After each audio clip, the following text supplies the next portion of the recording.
Welcome to OC News and thanks for joining us. I'm Katie DeFalco. And I'm Alex Armstrong-deHoogh.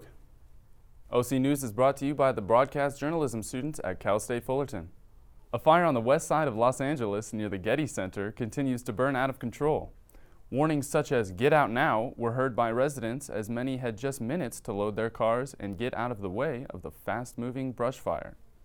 The fire is burning near the 405 and Sunset Boulevard, an area where many celebrities live. Right now, it is 0% contained. We turn now to OC News reporter Rachel Andrews, who has the very latest on the Getty fire. Rachel? The Getty fire isn't the only blaze burning through California right now. The fire in Sonoma County has burned 66,000 acres and is only 5% contained. Nearly 200,000 residents have evacuated, and 96 structures have been destroyed. CAL FIRE's current goal is to secure the perimeter and protect structures. In Southern California, fires in San Bernardino and in Calabasas have been put out. No damaged structures or injuries have occurred. Cal State San Bernardino canceled classes because of the power shutoff in the area as well. The Tick fire in Canyon Country began last Thursday and is now 78% contained.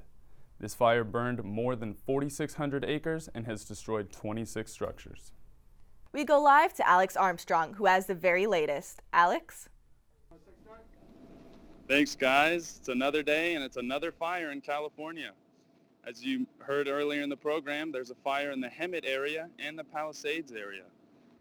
Luckily, no homes have been damaged in either fire yet, but parents aren't taking any chances taking their kids out of school and sports activities as the fires burn closer and closer to neighborhoods. If you're interested in following the fire live, you can check out this website called alertwildfire.org. There you can view cameras set up near your home and all over the area. That's all from me, guys. See you at the desk. The Dodgers are back in action this afternoon. We turn to Alex Armstrong-deHoogh, who has the very latest on the Boys in Blue and all things sports. Alex? The Dodgers game is underway right now, and the Dodgers are one game away from the National League Championship Series, meaning they are one step closer to the World Series. The only team standing in their way are the Washington Nationals. Our reporter Vincent Garcia is live at the TSU watching the game with our Fullerton Dodger fans. Vincent? Thank you, Vincent. And as you heard, it'll be the fourth consecutive time the Dodgers have been in the NLCS if they win today. Nobody has won more National League pennants than the Dodgers. Los Angeles will be facing the winner of this series, who played their Game 4 earlier today. The Atlanta Braves traveled to St. Louis hoping to finish the Cardinals off, but they wouldn't go down easy. Cardinals tying the game up late in the 8th to send this game to extra innings, when Yadier Molina got the winning RBI in the 10th inning, sending this series to Game 5 in Atlanta on Wednesday. Over to the NFL now, and we've got breaking news about one of the coaches in the league. It's only week 5, but one coach has already lost his job. The Washington Redskins have parted ways with head coach Jay Gruden after suffering yet another loss, this time to the New England Patriots. They're 0-5 now. This is their worst start since 2001. Assistant coach Bill Callahan will be taking over as interim head coach. That's all for sports. Back to you at the desk. It sure doesn't feel like it, but today is the first day of fall. Students on campus have mixed feelings about the changing seasons. Oh, my favorite part about fall is Halloween, for sure. I don't like Halloween very much. I think it's fun. I always dress up for it. Like, I always have this costume prepared and everything. No, I'm not. I never dress up for Halloween. I usually go as a Day of the Dead skeleton. It's really cool. I put it together myself, and I wear like my grandpa's old poncho and like this skeleton mask. It's really cool. I think I'm looking forward to Thanksgiving because it means football and lots of turkey and pie. The death of a young star shocked the baseball community. Plus, find out which NFL star is looking for a second chance. We go to our sports reporter, Alex Armstrong-deHoogh, with the latest. Alex? It's a sad day in the sports world after the passing of Minnesota Twins prospect Ryan Costello. Costello, just 23 years old, was found dead in his New Zealand hotel room. According to team officials, he died in his sleep Monday, apparently of natural causes. His passing comes just a week after joining the Australian Baseball League, whose season is set to begin on Wednesday. The Minnesota Twins released a statement on Twitter that read, quote, "We are saddened to learn of the untimely passing of Ryan Costello. The entire Twins organization sends our most sincere condolences to Ryan's family, friends, coaches, and teammates." Free agent quarterback Colin Kaepernick made a last-minute venue change for his scheduled NFL workout and allowed the media and press to be present. 7 NFL teams ended up attending the workout, with many wondering what the reasoning behind all of this was, considering Kaepernick has not worked out in front of NFL scouts since March of 2017, when he opted out of his contract before the 49ers released him. Have you ever wondered what it's like to be a club baseball player at Cal State Fullerton? Our reporter Vincent Garcia got the opportunity to speak to one of their senior players to reflect on his experience. Thank you, Vincent, for that story. That's all we have for sports. Back to you guys at the desk. The Great Pacific Air Show flew over Huntington Beach last weekend. Our reporter, Alex Armstrong-deHoogh, went to talk to one of the performers. The skies over Huntington Beach were filled with the aerobatics and fun of the Great Pacific Air Show this weekend. If you happen to look up, you might have seen these smoke displays from the Air Force Thunderbirds and the British Red Arrows. But you also might have seen Jeff Bourbon flying his one-of-a-kind Yak 110 plane. This is a pretty unique airplane. As you can see, we've got 3 engines. I left the paint jobs on these 2 airplanes as they were originally because I wanted it to look like it was 2 airplanes. So in fact what we did was we took this Yak 55, which I've owned since 2004, and this Yak 55, which was the very first Yak 55 I flew, also in 2004. And we've combined them together, and we called it the Yak 110. Now we added that up, didn't even need a calculator. Jeff wasn't always an aerobatic pilot, though. I moved to Las Vegas initially to go fly Grand Canyon tours. From there I went to American Eagle Airlines, and I flew the commuter airplanes for about 4 years before I was hired on with a major airline in 1999, where I'm currently flying as a captain, soon to be training on the Airbus 320. Don't fret, you won't have to worry about Jeff doing something like this during your flight. He saves all of his tricks for the air shows.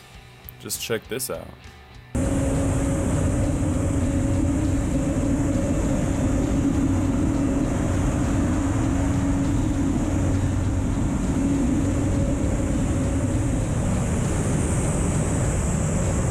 I called Chad Barty. Chad Barty is my other partner in the airplane, who originally owned this airplane and allowed me to fly it back in 2004. So I called him. He had since sold the airplane. And I said, "Hey man, I've got this idea.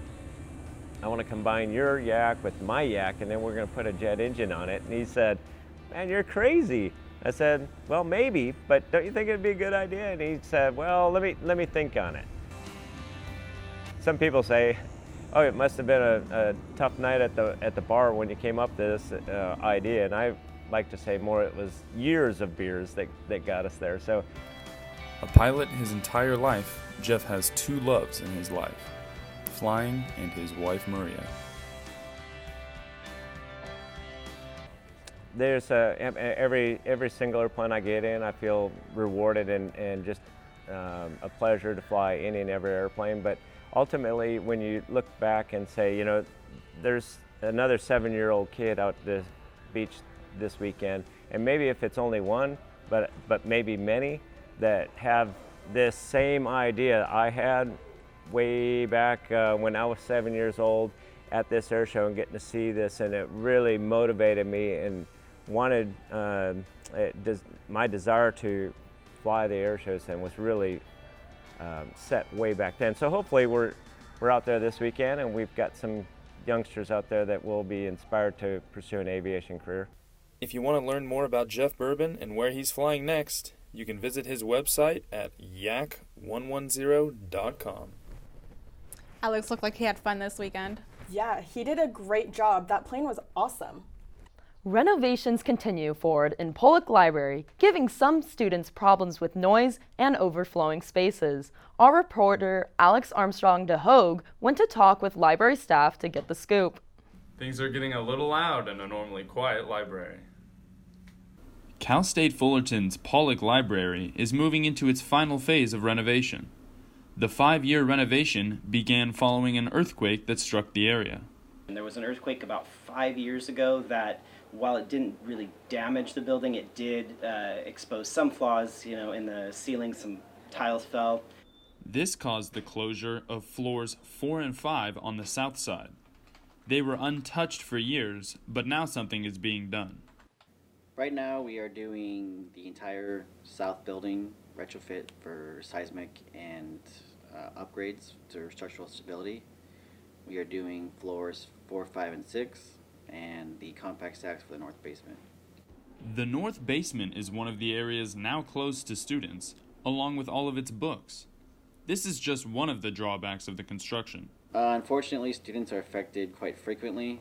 Not only the study spaces that they lost with those floors being closed, but also access to the building, access to the floors, and there's frequent noise on the upper floors.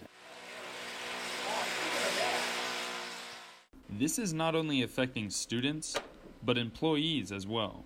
Sometimes floors are not available to put the books in their place, so we have to put that aside, and a lot of the books accumulate, and then it's a lot of hassle for all of us. Luckily, students and employees won't have to deal with the noise and area closures for too much longer. Then the compact stacks should be finished within the next month or so, and then floors 4 and 5 we're hoping to have open by the fall of the next year. Well, I can always come to the circulation desk on the first floor to get some headphones to deal with the noise. Sure can. Here you go, sir. Appreciate it. Thank you. I'm Alex Armstrong-deHoogh for OC News. And now we go to Tanya Thorne, who has this week's forecast and the upcoming high wind alert that is only adding fuel to the fires raging in California. Tanya?